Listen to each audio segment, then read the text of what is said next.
À l'image de l'Australie ou bien de la Nouvelle-Zélande, la Nouvelle-Calédonie n'a jamais tourné le dos à la mer. Bien au contraire, ici, un Calédonien sur deux navigue.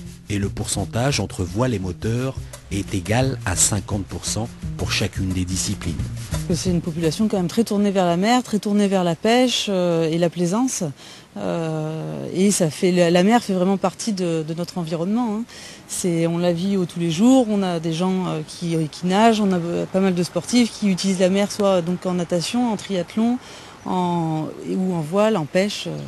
Non, ça fait partie de notre milieu, quoi, ça c'est sûr. Je crois que la mer fait partie de notre environnement immédiat, puisque où que l'on se trouve, où que l'on se déplace, quel que soit l'itinéraire, on a toujours la mer, j'allais dire, à portée.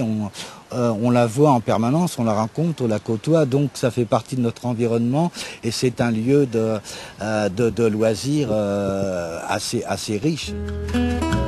Et pour mieux comprendre cette culture maritime, il faut se rendre au musée de Nouméa. Ici, l'ère des grandes expéditions côtoie la navigation moderne. Ce musée de l'histoire maritime situé en face du port de la Moselle est un vibrant témoignage du passé. 3000 ans d'histoire, c'est vrai que l'histoire s'est accélérée dans les 150 dernières années, lors de la prise de possession par la France de la Nouvelle-Calédonie. Mais avant, on a quand même toute une histoire sur la navigation traditionnelle en pirogue, puisqu'il y a eu toute une migration à travers le Pacifique, qui a commencé il y a à peu près l'invention de la pirogue il y a 5000 ans, et les dernières grandes traversées en pirogue datent du XVIIIe siècle.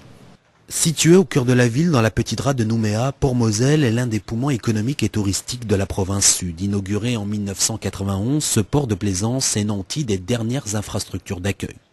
Alors ici, nous avons 450 places qui sont réservées aux plaisanciers résidents calédoniens et une quarantaine de places pour les visiteurs en escale. Une des caractéristiques de Port-Moselle et des ports des tropiques en général, c'est que beaucoup de familles résident à bord de leur bateau. Et donc la capitainerie, c'est aussi un lieu d'échange où les gens se retrouvent, discutent, papotent.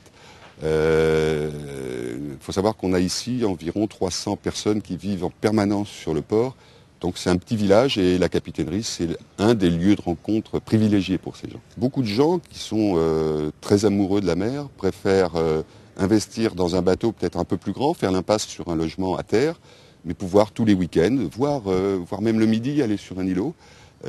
Pouvoir donc tous les week-ends aller naviguer et profiter du lagon. Autre niche économique pour la province sud et Nouméa, le marché de la location. Monocoques et catamarans sont très appréciés, notamment par une clientèle internationale. Nous dépendons surtout du marché australien. Néo-zélandais, on commence.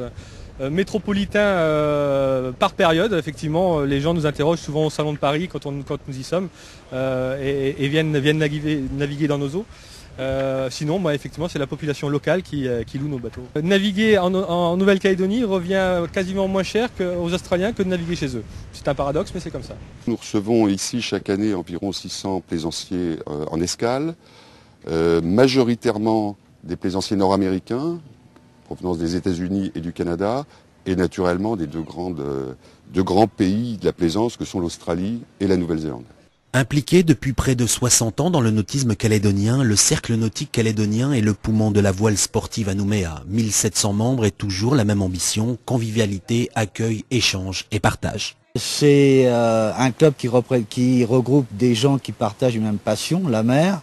Mais c'est aussi des gens qui participent, je veux dire, à des manifestations, des régates locales, mais également internationales. On organise des régates, notamment avec la Nouvelle-Zélande et l'Australie, assez régulièrement. C'est des challenges pour essayer de faire émerger les jeunes, pour participer à des régates internationales. C'est aussi une section pêche au gros, la pêche sportive, qui marche bien. Entre dynamisme et authenticité, la Nouvelle-Calédonie et la province sud n'imaginent pas s'épanouir sans cette vertu cardinale qui fait le ciment de sa tradition.